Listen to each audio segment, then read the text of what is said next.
오늘의 주제는 성령님이 오신 이유입니다. 창세기 1장 2절 볼까요? 땅이 혼돈하고 공허하며 흑암이 깊은 위에 있고 하나님의 영은 수면 위에 운행하시니라. 성령이 수면 위에 운행하신 목적은 하나님의 영으로부터 이미 창조된 지상의 물질에 활동적인 그 능력이 나가는 거예요. 그러니까 이런 활동은 하나님의 창조 사역과 직접적인 연관이 있습니다. 그러니까 성령이 창조된 물질을 보존하시고 또 추후에 창조 행위들이 보여주듯이 무질서한 세상이 질서 있는 완전체가 되게 만든 활동을 준비하시고 있다고 말할 수 있어요. 그러니까 성령께서는 성부께서 창조하신 것을 유지하시고 또 창조 질서 관리는 또 성령의 역할이잖아요. 그러니까 성령께서는 무질서에서 질서를 끌어내세요. 그분의 또 임재는 혼란과 혼돈의 가능성을 배제하고 창조에 있어서 성령의 사역과 구속에 있어서의 그 사역 간에는 분명한 유사성이 존재합니다. 성령께서 수면 위에 운행하심에 따라서 더 이상 혼돈은 존재하지 않아요. 성령은 세상의 창조와 섭리, 계시, 대속, 성화, 그리고 심판날까지 사건들에 대해서 과거, 현재, 미래에 걸쳐서 참여하십니다. 창조사역은 주로 성부 하나님께서 돌리지만 대속사역을 위해 십자가에 죽으신 분은 그리스도시잖아요. 또 성화나 구원사역은 주로 성령의 역사로 봅니다. 그러니까 아버지는 창조하시고 아들은 집행하시고 성령은 완수하시는 거죠. 그러니까 구속의 경우 세상을 향해 독생자를 주신 분은 성부 하나님이십니다.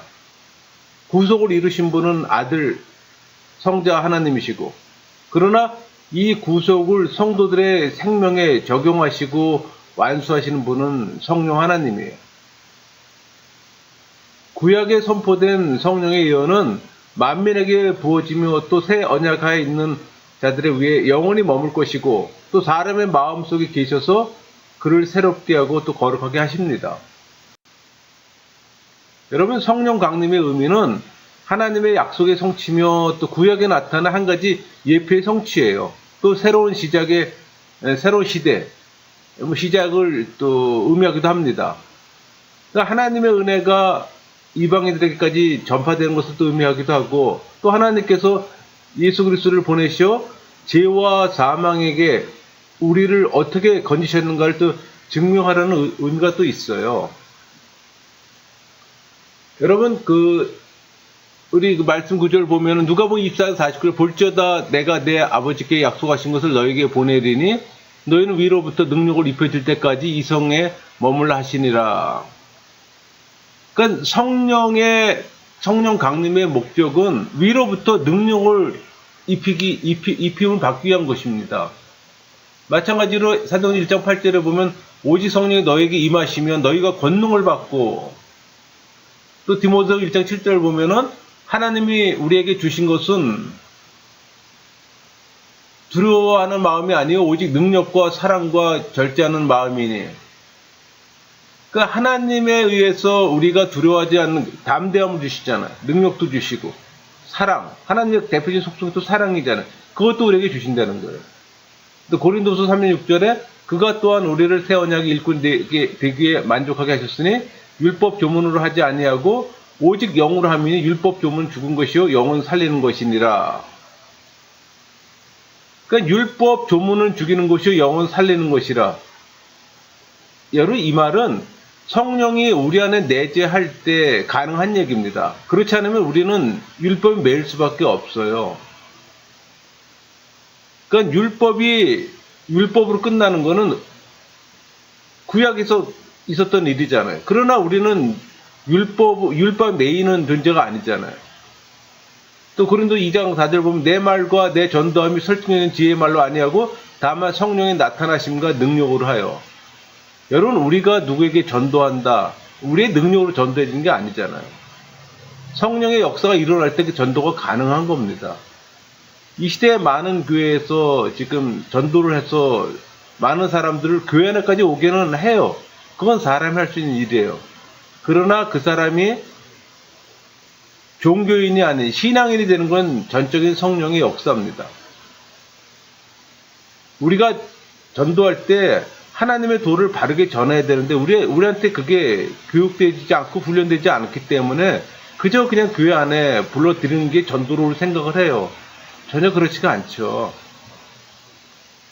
사도행전 8장 18절 보면 시몬이 사도들의 안수로 성령 받은 것을 보고 돈을 들여. 그러니까 성령의 역사를 아직도 저렇게 물질로 살 수 있는 걸 생각하고 개인의 어떤 능력에 치부되는 잘못된 것들도 있습니다. 이 시대에도 동일하게. 또 마태복음 5장 13절 너희는 세상의 소금이니 소금이 만일 그 맛을 잃으면 무엇으로 짜게 하리요. 후에는 아무 쓸데없이 다만 밖에 버려져 사람에게 밟힐 뿐이라. 성령의 역사 없이 성령 세례를 받지 않고서는 그저 그냥 세상에 밟히는 소금에 지나지 않는 거예요, 여러분. 아까 누가복음 24장 49절 말씀처럼 성령 강림의 목적은 위로부터의 능력을 입힘을 받기 위해서입니다. 권능을 받는 거예요. 또 온 세상에 그리스도인의 증인이 되게 하기 위한 겁니다. 이미 또 형성된 교회에 능력을 부여하기 위함이에요. 성령의 활동 없는 교회 공동체는 아무 의미가 없습니다.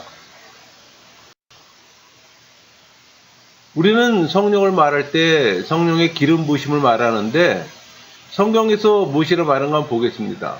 여러분, 성경에서 기름을 바르다, 기름을 붓다, 기름을 부어 성별하다 주로 동사를 어노인트로 동사로 주로 사용합니다. 근데 히브리어는 마사흐예요. 헬라어는 크리오고. 그러니까 마사흐에서 메시아가 나왔고 크리오에서 그리스도란 단어가 생성된 거예요. 그러니까 기름을 붓다는 이 말이 구약에서는 주로 문자적으로 기름을 붓거나 바르는 행위를 말하는데 신약에 와서는 상징적이고 영적인 의미로 사용되기도 합니다. 우리 향유를 붓다 이런 얘기 했죠. 향기나는 기름이잖아요. 그러니까 이스라엘 백성들 사이에서 흔히 있었던 일이에요. 그러니까 예수님은 기름 부은 받은 자, 즉 메시아, 그리스도란 얘기입니다. 그러니까 약속된 구세주이신 예수는 기름 부음을 받은 자, the anointed one. 그러니까는 즉 메시아, 히브리어는 메시아잖아요. 그 다음에 그리스도는 헬라어고. 그러니까 사람에게 기름을 부어 성별하십니다. 그러니까 구약에서는 주로 제사장과 사람에게 기름을 부었는데 그래서 대제사장과 왕은 기름 부음 받은 자라고 불렸잖아요. 그러니까 왕에게 기름을 붓는다는 것은 왕족 신분으로 인정하거나 취임하는 것을 말합니다. 또 선지자에게도 기름을 부어줬고 또 마귀로 타락하기 전에 그룹 총사장에도 기름 부음을 받았어요. 그게 에스겔죠. 에스겔 28장 14절에 나온 얘기입니다. 여러분, 성령의 기름 부음이란 권능을 받고 하나님의 진리를 이해하는 데 있습니다. 누가복음 3장 21절 22절 볼까요? 백성이 다 세례를 받을 때 예수도 세례를 받으시고 기도하실 때 하늘이 열리며 성령이 비둘기 같은 형체로 그에게 강림하시더니 하늘로부터 소리가 나기를 너는 내 사랑하는 아들이라 내가 너를 기뻐하노라 하시니라.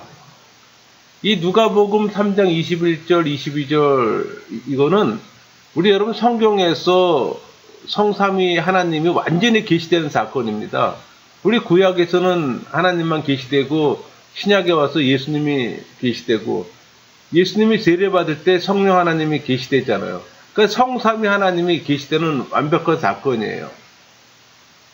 그러니까 예수님은 성령 세례 후 이적을 행하십니다. 그전에는 예수님이 이적 행하지 않으셨어요, 여러분. 왜? 성령 사역 중 하나가 이적을 행하는 사역입니다.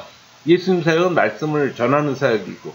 그러니까 여러분들이 구약에서 하나님의 신으로 나와서 하나님의 사자나 하나님의 신으로 나와서 말씀을 전한 사람은 하나님이 아니고 성자 예수님이에요. 성자 하나님이에요.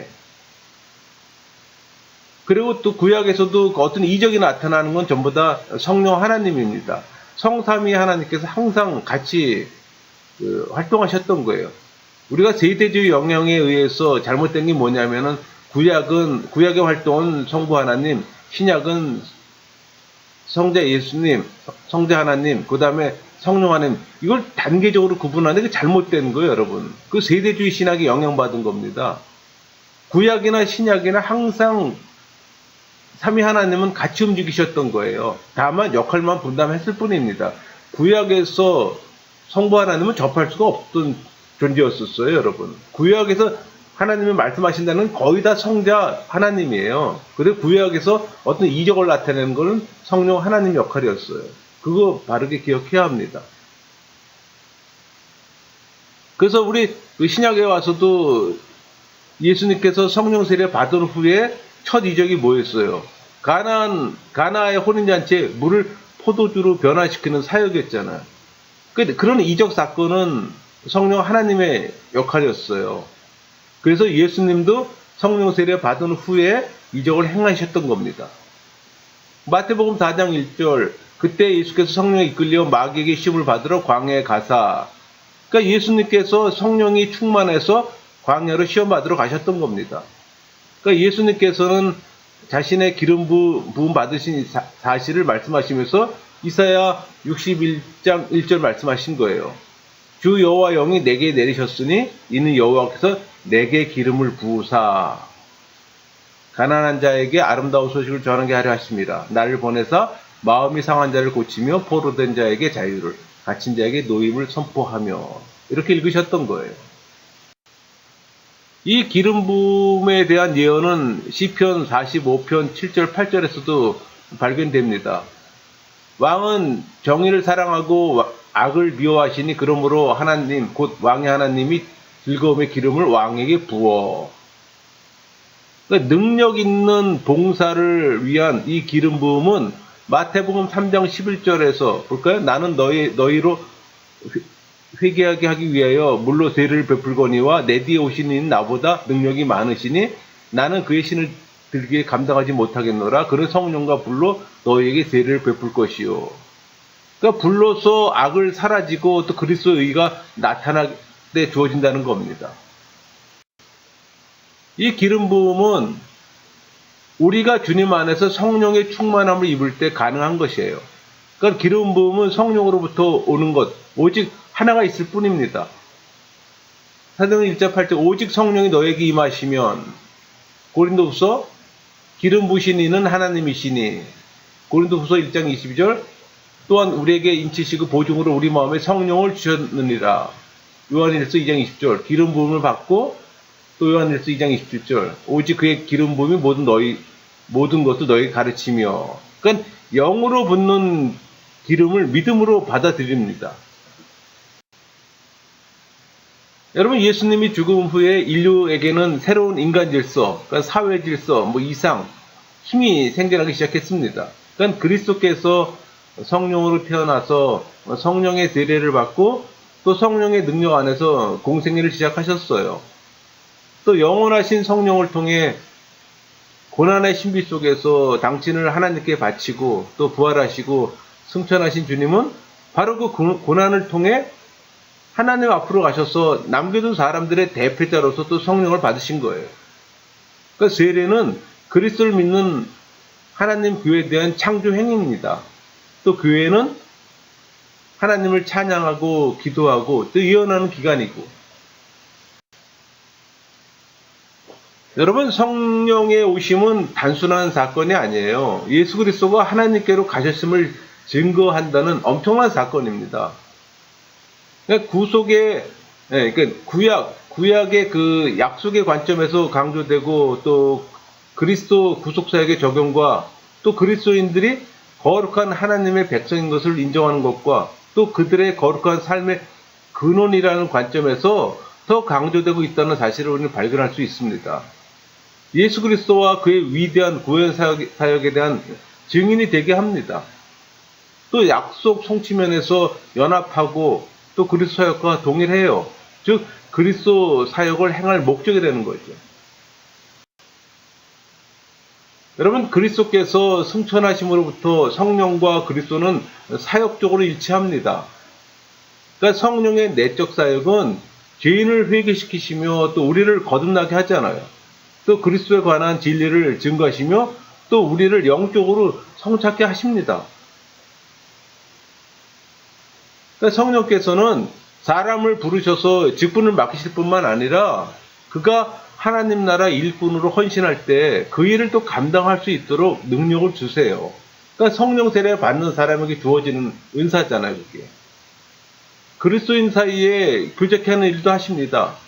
그게 성령의 교통하심이에요. 단순한 세상적인 만남의 친교라는 개념이 그저 세상적인 만남의 이야기가 아니에요, 여러분. 성령 세례 받은 사람들이 모여서 서로의 믿음을 지켜나갈 수 있도록 서로 위로하고 도와주고 격려하고, 그게 친교예요. 그러니까 외적 사역은 능력과 은사와 교제를 더욱더 강하게 하십니다. 여러분, 성령의 은사는 계시로서의 지혜의 말씀이나 지시 말씀, 또 영 분별력과 그 말함으로써 예언, 방언, 방언 통역, 그런 것들이 있잖아요. 또 능력으로는 병 고침이라든가 믿음, 능력의 행함도 있어요. 그러니까 성령은 우리에게 그리스도 생명을 공급하기 위함입니다. 그러니까 성령은 우리를 향한 구속의 역사를 이루시게 이 땅에 오신 거예요. 우리가 율법을 복종할 수 없기에 율법 아래서 불가능하던 일이 복음 아래서는 가능한 거예요. 여러분, 성령 세례 받지 않은 사람은 결코 율법을 지킬 수가 없어요. 그러나 성령 세례 받은 사람들은 그 율법을 지킬 수가 있습니다. 왜? 내가 지키는 것이 아니라 내 안에 내주하시는 성령님의 도우심으로 그걸 지킬 수가 있는 겁니다. 예수 그리스도는 우리를 위한 특별한 임무를 수행하시고자 하나님 존전에 또 들어가셨고, 또 성령은 그 역사의 다른 측면을 이루시기 위해 우리 마음속에 일하시고자 이 세상으로부터 보냄받으신 거예요. 각 사람의 안에 내주하시는 거예요. 왜? 사람을 통해 세상을 변화시키고 사람을 변화시킬 수가 있기 때문에. 하나님은 사람이란 매개체를 사용하세요. 하나님 역사를 일을 하실 때도. 여러분, 성령의 오심은 열매를 맺기 위함입니다. 그 열매가 뭔가 하니 우리가 잘 알고 있는 갈라디아 5장 2절, 22절, 23절이에요. 오직 성령의 열매는 사랑과 희락과 화평과 오래 참음과 자비와 양성과 충성과 온유와 절제니 이 같은 것을 금지할 법은 없느니라. 성령 열매의 종류를 지금 얘기하고 있는 거예요. 여러분, 성령의 열매는 그리스도 안에 생명 안에 있는 성령의 그 현존하심에 의한 결과입니다. 그러니까 우리 안에 성령이 내주하고 계시다면 이런 결과물을 내는 거예요. 그러니까 예수 그리스도를 믿는 신자가 성령을 받습니다. 그러니까 그리스도인의 삶에 성령께서 들어오시는 주요 목적은 우리의 삶을 변화시키는 거예요. 우리를 변화시키는 거예요. 그러니까 우리를 그리스도의 형상을 닮게 하는, 그분과 더 비슷하게 만드는 것이 성령의 임무예요. 여러분, 성령 세례 받으셨습니까? 이는 예수 그리스도의 모습을 닮음이에요. 여러분, 성령 세례 받으셨다면 여러분 예수 그리스도와 닮아가는 모습이 여러분 안에 나타나야 되는 거예요. 성령의 열매가 맺히는 삶이 신의 성품에 참여하는 겁니다. 우리는 결코 할 수 없어요. 그러나 성령이 내 안에 내주하고 계시기 때문에 우리가 신의 성품에 참여할 수 있는 거예요. 여러분, 이 성령의 열매는 여러 개가 아니에요. 하나입니다, 하나. 여러분, 그거 아셔야 돼요. 이 9개의 성령의 열매는 9개는 열매는 지는 게 아니라 하나예요. 다만, 크냐, 작냐의 차이만 있는 것 뿐이지. 그래도 이 열매는 죽음의 결과입니다. 우리 요한복음 12장 24절 볼까요? 내가 진실로 진실로 너에게 이르노니 한 알의 밀이 땅에 떨어져 죽지 아니하면 한 알 그대로 있고 죽으면 많은 열매를 맺느니라. 예수님께서 십자가에 못 박혀 죽으심으로 많은 이방인들이 천국으로 들어가게 됐잖아요. 그걸 비유하는 거예요. 그러니까 이사야 53장 10절 그 예언이 그대로 성취된 겁니다. 예수님께서 이 땅에 오신 목적이기도 합니다. 호세아 14장 8절 볼까요? 에브라임의 말이 내가 다시 우상과 무슨 상관이 있으리요 할지라 내가 그를 돌아보아 대답하기를 나는 푸른 잣나무 같으니 내가 나로 말미암아 열매를 얻으려 하리라. 하나님은 이스라엘을 위해 푸른 잣나무처럼 축복과 영광의 근원이 될 것을 선언하십니다. 특히 나무의 푸르름은 하나님의 이스라엘에 대한 통치가 영원함을 상징하기도 합니다. 우리 요한복음 15장 4절 볼까요? 내 안에 거하라 나도 너희 안에 거하리라. 가지가 포도나무에 붙어 있지 아니하면 스스로 열매를 맺을 수 없음 같이 너희도 내 안에 있지 않으면 그러하리라. 하나님이 기뻐하시는 열매들을 낼 수 있는 유일한 방법이 바로 예수님 안에 거하는 것임을 지금 강조하고 있어요. 여러분, 열매의 근원이 하나님임을 지금 말해주는 겁니다. 우리는 이런 열매를 맺을 수가 없잖아요. 이 열매의 근원은 결국 하나님이세요. 성령이 우리 안에 내주할 때 우리가 성령의 열매를 낼 수가 있는 거예요. 그래서 성령 세례가 중요한 겁니다. 여러분, 열매는 절대적으로 필요합니다. 왜? 열매 없는 과실수는 아무 의미가 없잖아요. 아무리 과실수가 우거지면 뭐합니까? 그 안에 과일이 열리지 않으면 아무 소용없잖아요. 우리 요한복음 15장 2절 볼까요? 물은 내게 붙어 있어 열매를 맺지 아니하는 가지는 아버지께서 그것을 제거해 버리시고 물은 열매를 맺는 가지는 더 열매를 맺게 하려 하여 그것을 깨끗하게 하시느니라. 열매 맺지 못하는 나무는 제거해 버리렵니다. 여러분도 성령의 열매를 맺으셔야죠. 그렇지 않으면 제거당합니다. 자, 누가복음 13장 7절 볼까요? 포도원 지게 이르되 내가 3년에 와서 이 무화과 나무에서 열매를 구하되 얻지 못하니 찍어버리라. 어찌 땅만 버리게 하겠느냐. 마찬가지 얘기예요, 여러분. 여기서 지금 포도원 지긴 예수님을 얘기를 합니다. 이 무화과 나무는 잎과 동시에 열매가 맺혀요. 근데 잎이 굉장히 많이 났는데 열매가 없다? 그러면 이것도 불필요한 나무가 되는 거죠. 그래서 찍어버리라는 겁니다. 누가복음 13장 9절 보세요. 이후에 만일 열매가 열면 좋거니와 그렇지 않으면 찍어버리소서. 시간을 주고 기다리는 겁니다. 그럼에도 불구하고 성령의 열매를 내지 못하면 불필요한 존재가 되는 거예요. 야고보서 5장 7절 볼까요? 그러므로 형제들아 주께서 강림하시기까지 길이 참으라. 보라 농부가 땅에서 나는 귀한 열매를 바라고 길이 참아 이른 비와 늦은 비를 기다리나니. 열매를 맺기를 기다리고 계십니다. 여러분 열매를 맺으셔야 되는 거예요. 성령의 오심은 사역의 끝이 아닙니다. 생명샘 같이 우리를 채우고 또 다른 사람에게까지 흘러 넘치기를 바라고 계시는 거예요. 예수님은 우리 안에 있는 그의 생명이 하나님께서 정하신 목적을 이루시는데 실패하지 않을 것이라는 사실을 나타내고자 계속적인 삶을 사셨던 거예요. 또 이 새로운 생명은 예수 그리스도 자신을 얘기를 하기도 합니다. 또 그 생명은 성령을 통해 우리에게 또 주어지는 거고. 그러니까 예수 그리스도는 우리를 위해 그의 사역이 또한 성공적으로 역사하기를 바라고 또 열매 맺기를 원하세요. 여러분 성령의 열매는 하나님 자녀 신분됨을 말해줍니다. 마태복음 12장 33절에 나무도 좋고 열매도 좋다 하든지 나무도 좋지 않고 열매도 좋지 않다 하든지 하라. 그 열매로 나무를 아느니라. 그 열매로 나무를 아느니라. 이 직역하면은 나무는 그 열매로 알려지기 때문이라는 의미예요. 그 열매로서 그 존재 가치를 알 수가 있다는 거예요. 또 마태복음 보면은 7장 20절에 이러므로 그들의 열매로 그들을 알리라. 그러니까 이거는 사실 행실의 열매를 통해 거짓 선자를 구별할 것을 강조하는 그런 말씀 구절이기도 합니다. 그러니까 성령이 내주하는 자는 하나님의 자녀 신분으로 성령의 내주함이 없는 자는 거짓된 자임을 좀 나타내는 거예요. 그러니까 성령이 오신 것은 성령이 우리 안에 거하시며 또 하나님의 뜻과 목적을 그 안에서 이루도록 보내심을 받았습니다. 그래서 성령은 그런 목적을 위해 우리 안에 내주하고 계시는 거예요. 우리 안에 성령이 내주하고 계시다면 우린 성령의 열매를 맺어야죠. 우리 안에 성령이 내주하지 않을 때 우리 그런 열매를 못 내는 거예요, 여러분. 우리 교회 안에는 많은 믿는다고 많이 들어온 사람들이 많이 있어요. 제가 늘 말씀드리는 거지만은 교회 안에 상당수의 많은 사람은 종교인이에요. 종교 행위를 하는 종교일 뿐입니다. 소수의 사람만 신앙인이에요, 여러분.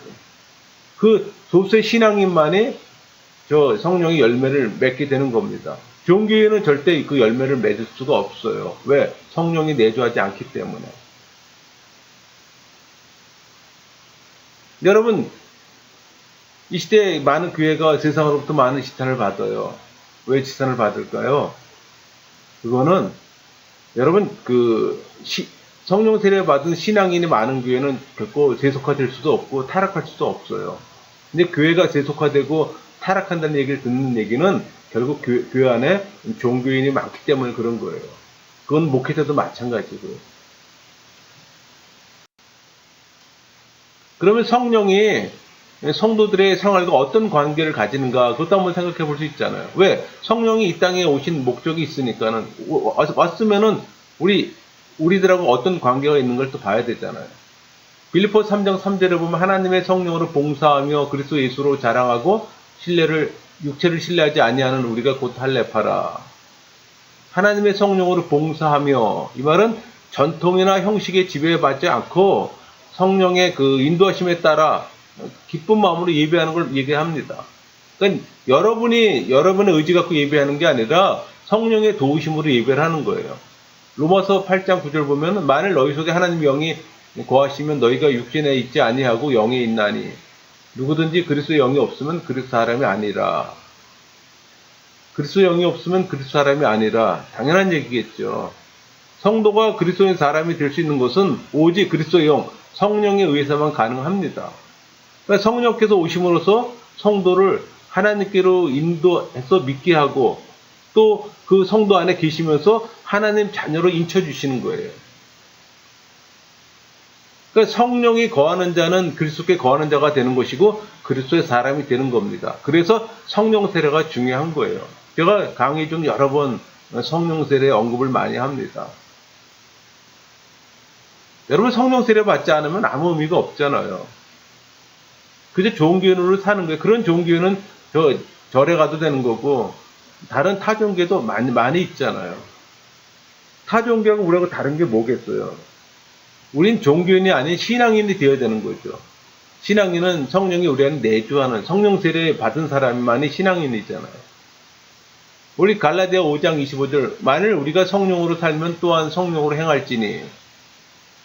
성령으로 해서 이 삶은 그리스도로 말미암아 성령의 역사가 신자들을 중생케 하고 또 그들로 하여금 거룩하게 살도록 힘을 주는 걸 가리킵니다. 여기서 성령으로 행할지니, 여기서 행함은 신자들이 한 단체의 행렬처럼 성령의 인도대로 교회 있게 순종함을 가리키는 겁니다. 우리 사도행 6장 3절 볼까요? 형제들아 너희 가운데서 성령과 지혜가 충만하여 칭찬받는 사람 7을 택하라. 우리가 이 일을 그들에게 맡기고. 성령이 충만한 사람은 성령께서 부어주시는 은사와 함께 자신의 재능을 온전히 바쳐서 하나님의 일을 올바로 이루어 나갈 겁니다. 자기의 재능을 자기 잘 먹고 잘 사는 데 사용하는 게 아니라 하나님 일에, 하나님 뜻에 맞게. 그 교회 안에서 봉사도 내가 하고 싶어 하는 게 아니라 성령 충만의 결과로 해야 힘들지도 않고 지치지도 않아요. 또 그게 타의 모범이 되는 겁니다. 많은 사람들은 교회 안에서 종교인으로 살면서 교회 봉사 많이들 합니다. 그러나 어느 시점 되면 지치잖아요. 그래서 그만두게 되잖아요. 그건 자기 의지를 했기 때문에 그런 일이 발생되는 거예요. 성령 충만함으로 그런 일은 결코 지치질 않죠. 고린도 2장 4절 볼까요? 내 말과 내 전담이 철통적 있는 지혜의 말로 하지 아니하고 다만 성령의 나타나심과 능력으로 하여. 성령의 능력에 근거해서 바울이 복음을 전했음을 보여줍니다. 바울이 성령의 나타나심에 의존해서 설교했으므로 복음 듣는 자들에게 확신을 주었던 거예요. 이 시대도 마찬가지예요. 이 시대도 성령의 능력으로 강단에서 복음이 선포될 때 성령의 역사가 일어나는 거예요. 여러분 강단에서 뭐 주제 설교를 한다거나 인물 설교, 도덕적 설교는 아무런 영향을 주지 못해요. 그냥 강연일 뿐이에요, 여러분. 왜 이 시대에 많은 설교가 선포되는데도 왜 교인들은 변하지 않을까요? 교리를 근거로 한 복음의 말씀이 선포되지 않고 제가 아까 말씀드렸던 인물 설교, 도덕적 설교 그런 건 인문학 강사들이 많이 하고 있잖아요. 그런 걸 교회에서까지 할 필요는 없는 거죠. 근데 실질적으로 그런 걸 설교라는 이름만 포장돼 갖고서 선포되고 있기 때문에 말씀에 복음의 파워가 없는 겁니다. 복음도 아니죠, 뭐 사실은. 에베소 6장 18절 볼까요? 모든 기도와 간구를 하되 항상 성령 안에서 기도하고 이를 위하여 깨어 구하기를 항상 힘쓰며 여러 성도를 위하여 구하라. 성령 안에서 기도하기를 표현했잖아요. 그러니까 성령의 능력 안에서 성령의 도우심으로 기도하는 걸 말합니다. 내 욕구에 의해서 하는 기도가 아니라 하나님의 방향에 서서 하나님 뜻대로 하는 기도할 때 응답도 있는 거예요, 여러분. 여러분, 많은 사람들이 기도해요. 예배합니다. 그러나 그 기도가 하나님께 올려지는 거고 또 예배가 하나님 받으시는 예배를 해야 되잖아요. 그렇지 않은 기도, 그렇지 않은 예배 할 필요가 없죠. 종교적 의식은 아무 의미가 없어요. 성령 세례 받은 하나님의 사람들이 성령의 안에서 성령의 능력으로 예배하고 기도할 때 하나님이 받으시는 거죠.